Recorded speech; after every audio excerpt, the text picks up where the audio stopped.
Hoje a gente vai falar sobre decisões de negócio, especificamente de como você toma essas decisões. Eu já vi alguns gestores e empresários que tomam decisões importantes baseado no feeling. O gestor que corta custo achando que é gordura e na verdade é músculo. Investe em canal de marketing que faz sentido, mas não olha para quanto que isso afeta o CAC. Contrata vendedor porque precisa de mais gente para vender, mas não mede a produtividade desses vendedores. É tudo baseado em feeling, mas feeling não paga a conta. Mas por que isso acontece? Eu acredito que tenham 3 motivos principais para isso. 1. Você está sobrecarregado. Você apaga incêndio o dia inteiro e não tem tempo para sentar e analisar alguma decisão. 2. Você não tem método. Nunca ninguém te ensinou como analisar uma decisão sem precisar de virar um técnico para isso. 3. Você acha que analisar dados é coisa de empresa grande, que precisa de sistema caro, de analistas de TI, de dashboard em Power BI.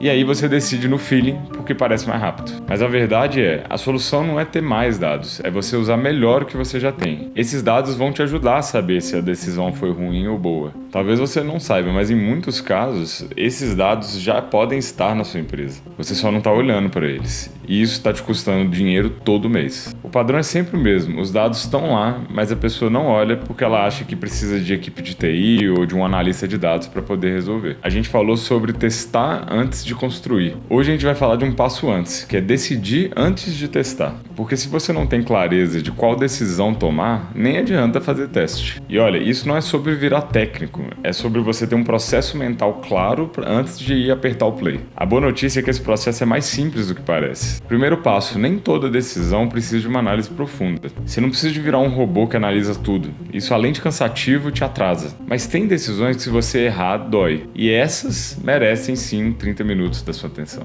Tem um critério simples que pode te ajudar com isso. Eu vi pelo Jeff Bezos da Amazon. Ele divide as decisões dele em 2 categorias. As decisões reversíveis são aquelas que você pode voltar atrás de forma fácil, que o custo de você voltar atrás não é tão alto. Por exemplo, testar um anúncio, mudar o layout da loja ou até mesmo trocar um fornecedor. Decisões irreversíveis são aquelas que você não pode voltar atrás ou voltar atrás custa muito caro. Por exemplo, contratar um funcionário CLT, assinar um contrato de aluguel de 5 anos, comprar um equipamento grande e caro. Para decisões reversíveis, muitas vezes você pode ir no feeling ou testar rápido, que já ajuda. Mas para as irreversíveis, você para, analisa e decide bem. Um exemplo prático, você contratar um funcionário CLT tem um custo alto. Salário, encargos, reverter custa caro, tem aviso prévio, um processo, clima do time. É irreversível, então analisa. Em contrapartida, em algumas partes do processo, você pode testar um freelancer em vez de contratar alguém. O custo é muito mais baixo, você pode pagar por entrega e para poder reverter é fácil, você encerra o contrato. Sacou a diferença? Agora pensa aqui comigo numa decisão que você vai tomar essa semana. Pode ser qualquer coisa, investimento, contratação, corte de custo que você for fazer.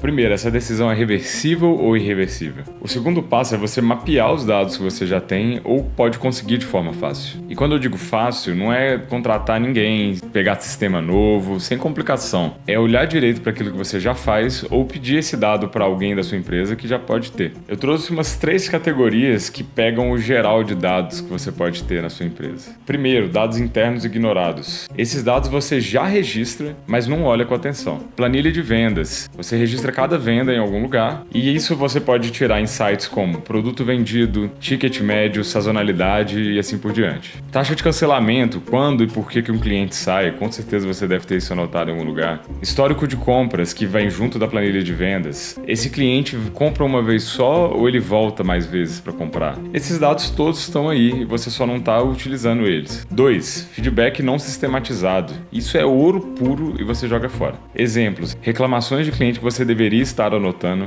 Com o tempo, você poderia saber qual que é a reclamação mais comum, que vai te dizer aonde você deve atacar na sua empresa. Pedidos repetidos. Às vezes a sua loja não tem um item que toda semana alguém vai lá e pede ele. Isso poderia ser um sinal para você trazer esse item para dentro do seu estoque. Perguntas frequentes. O que a maioria dos clientes pergunta antes de comprar alguma coisa? São as mesmas perguntas? Em resumo, você vê e ouve essas coisas todos os dias, mas você não está registrando e contabilizando. Terceiro, observação de forma estruturada. Isso é basicamente você analisar a sua operação de forma mais metódica. Por exemplo, você passa um dia analisando o processamento de pedido. Quanto tempo se levou, na média, para isso? É você observar durante uma semana um departamento específico e ver quantas vezes um problema se repete. Qual que é o funcionário que resolve mais rápido determinado tipo de problema? Para esse tipo de coisa, você só precisa observar e anotar. Em resumo, você pega a decisão que você identificou no passo 1 e faz 3 perguntas. 1. Que dados eu já tenho sobre isso? 2. Que feedback que eu já ouvi sobre isso? 3. O que eu poderia observar nos próximos 3 dias e uma semana? E aí você vai atrás. Abre a planilha, pergunta para sua equipe e observa a sua operação. Você vai se surpreender com o tanto que você já sabe sem perceber. E se você realmente não tem dado nenhum, eu vou te dar 3 opções do que fazer aqui. Primeira, Desk Research, que é o que a gente chama de pesquisa de mesa, que é basicamente você bater no Google e pesquisar na internet a respeito. Você pode ver um vídeo no YouTube, ver empresas similares que fazem isso. Nada muito complexo. Segunda, pergunta simples. Liga para um fornecedor, pergunta para o seu cliente, pergunta para o seu concorrente, finge que você é cliente dele e vai lá. Terceira, teste pequeno. Faz um piloto antes de decidir. Mas na maioria dos casos, você já tem o dado e só não procurou direito. Terceiro passo, análise básica. E relaxa, você não vai precisar de virar um grande analista de dados, aprender Excel avançado e nem fazer dashboard no Power BI.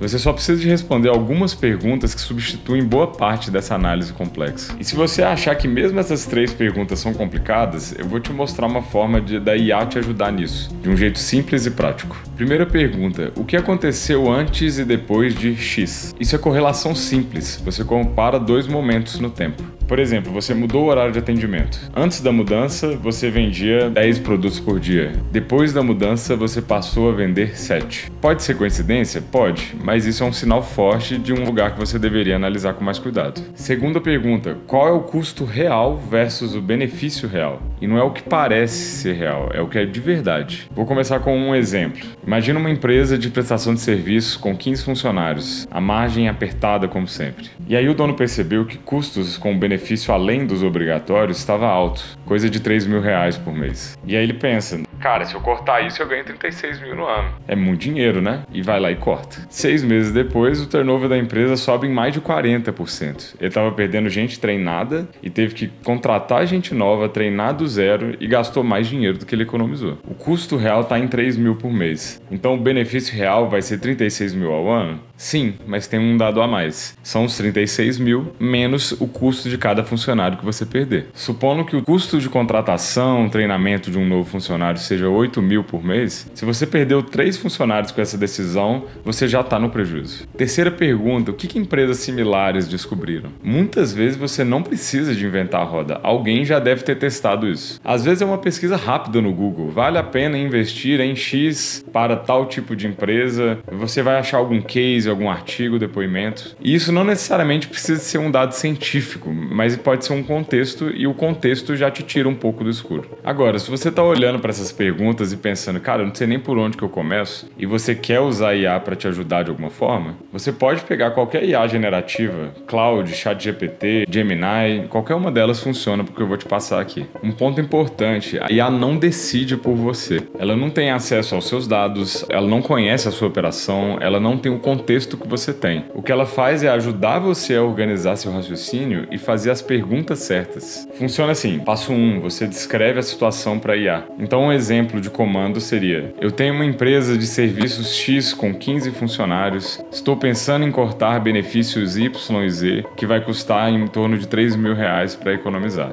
Quais perguntas eu deveria responder antes de tomar essa decisão? Com isso, ela vai te devolver as perguntas do tipo, qual é o impacto dos benefícios na qualidade do serviço ou no turnover? Você já cortou algum tipo de benefício antes? Qual é a adesão dessas pessoas nesses benefícios? Quanto custa treinar alguém novo se um funcionário sair insatisfeito por causa disso? Entendeu? Ela não respondeu para você, ela te ajudou a pensar melhor. E aí você coloca os dados que você tem. Isso pode ser você responder diretamente falando que custa 8 mil por mês para cada funcionário. Pode ser uma planilha do Excel com informações ou você anexar um PDF com dados que ela precisa de saber. E aí, antes de você enviar o próximo comando, você também pergunta, com esses dados que eu estou te disponibilizando, você explica cada um deles, né? A planilha tem isso, o PDF tem isso. Me ajude a calcular se esse corte realmente vai economizar o dinheiro ou se eu posso correr um risco do meu turnover aumentar. Com isso, a IA vai te devolver uma análise mais estruturada. Ela vai te mostrar um trade-off ou então vai te perguntar mais coisas e aí você continua interagindo para ela te ajudar a raciocinar. Mas, de novo, você tem que dar todo o contexto possível. Não é para ficar com preguiça de ficar digitando. A IA não tem os seu contexto e você precisa de fornecer o máximo de informações possíveis para que ela seja precisa e te ajude a pensar de forma clara. Ah, mas a IA vai roubar meus dados, eu não quero fazer isso. Sem problema. As ferramentas manuais que você precisa dominar são 3. Primeira, comparação de antes e depois. Segunda, regra de 3 simples. Terceira, cálculo de ROI básico. Com essas 3, você já resolve a maior parte das análises. Uma última coisa, não cai na armadilha de paralisia. Seja usando IA, seja usando planilha, se você tem uns 80% de certeza, já é o suficiente. Você nunca vai ter 100% de certeza nas coisas. E você ficar eternamente analisando é só uma forma elegante de procrastinar a decisão. Ou seja, analisa o suficiente, decide e executa. Senão, você vai ficar travado enquanto seu concorrente está andando. Quarto e último passo, testa antes de apostar alto. Mesmo que você tenha analisado bem, algumas decisões irreversíveis merecem um teste pequeno antes de você botar o pé no acelerador. Isso é o conceito do MVP que eu coloquei em outro vídeo aqui do canal, mas aplicado à gestão. Para fechar, você não precisa de sistema caro, você não precisa de analista, você não precisa de um grande painel no Power BI. Você precisa de ter clareza de raciocínio e disposição para poder olhar os dados que você já tem. Se esse vídeo te ajudou, deixa um like e também comenta aqui embaixo alguma dúvida que você teve que eu vou ficar feliz em responder para te ajudar. Valeu e até a próxima.